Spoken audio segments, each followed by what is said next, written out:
My dearly beloved husband and wife, it is time again to answer some of those questions that have cropped up in the course of this program, Mending the Broken Wall in Marriage. This week episode is centered on this question that came up from many people. They said, Counselor, how do I handle influence of the third parties in my marriage? Indeed, third parties in marriages is the individual or part or influence outside the marriage that affects the relationship. It could be influence of families and friends, colleagues in office, social media and online influence. It could as well be romantic interest. These are influences that if it's not well taken care of, it can destroy the marriage. And there is no party in marriage that have nothing that influenced them before the marriage or during the marriage. For life is interdependent. But how you handle it is what matters. As well, the other influence that come again could be from therapists or counselor. If you have a wrong counsel, or you might want to say you want to solve a problem, and the way it is being handled by the therapist could as well destroy the marriage or the relationship. That is why we need to be careful and to keenly look into individual cases, checking the merits and demerits, for you cannot completely cut off third parties in marriages. Just like a lot of people say, oh, for this cause, husband and wife have become one. Fathers and mother, the children have left you. Stay off. If you say father and mother should stay off, you say friends too should stay off, colleagues should stay off. So that is not the best thing. The best thing is, how do we handle it? And tonight, by the grace of God, we deal with this case as the time permits. But each of those questions we are answering, there could be still personal way that these things could be addressed.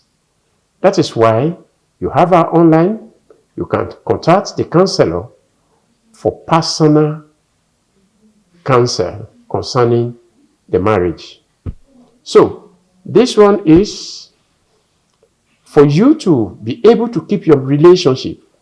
The first thing first, you must prioritize your marriage. That is your relationship. Prioritize your relationship. Cherish it. Desire to make it to work. Make sure that your marriage is what you want to make to work. So, because of that, be intentionally spend time together. When you want to prioritize it, you intentionally spend time together.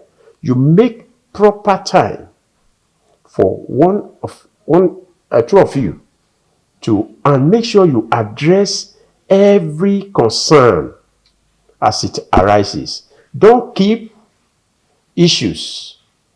It happened today, you want to keep it to next time. You are keeping diary. No, you will destroy the relationship. As these issues come, let us create time to address it. Let's be transparent about it.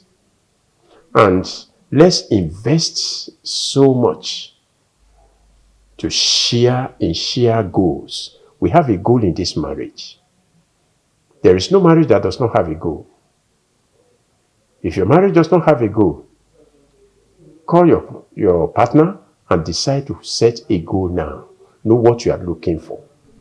That is the first thing you do. The second thing to handle this influence is for you to be transparent to one another, and they too were naked and they were not ashamed. He's talking about transparency. If you will feel, if you feel that the relationship with friends, colleagues in the office, social media, family member could be problematic, create time to discuss it. Discuss it with your partner, with your spouse. And you are not discussing it as if you don't want to see this person. Because every person you think is influencing your husband negatively, have one area is influencing your husband positively. There is something that your husband is gaining or something that your wife is gaining from that. So that is why you must be transparent in the discussion. What are you gaining from this person? If you are transparent about it, take for example, if a friend who happened to be a business partner, or he has the largest share in the capital, if he withdraws his interest in the investments, the business will collapse. The money that fuel your marriage will dwindle. And then problem will come. There is a need for transparency, and let's know the interest. What makes your spouse to be interested, and that makes him to depend on this person, and see how you address it. So you must create time to discuss it.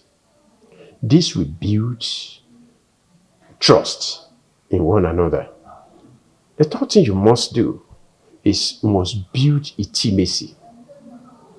When we say you are transparent, you can be transparent,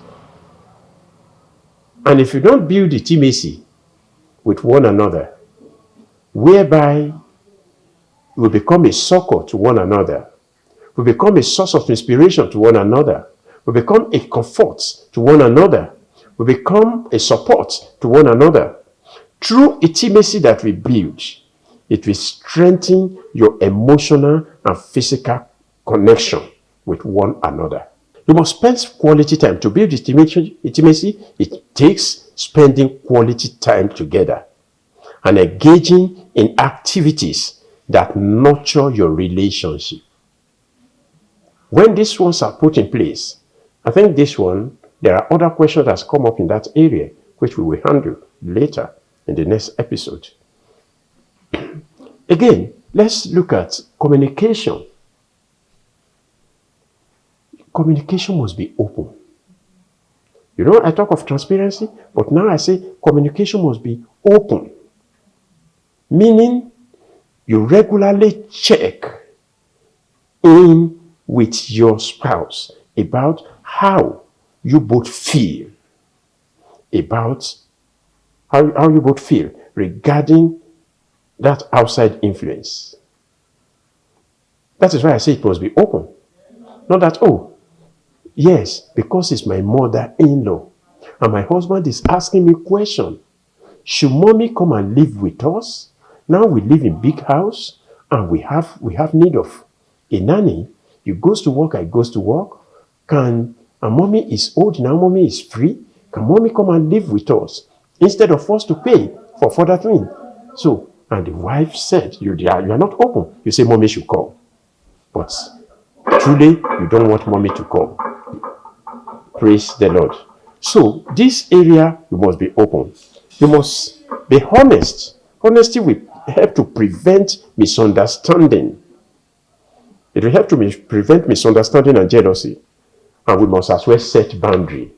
We must set boundary in that influences. We must limit social media exposure. And we must set boundary about it. Be mindful of your interaction and the limits you can stay on social media. And we must stay very vigilant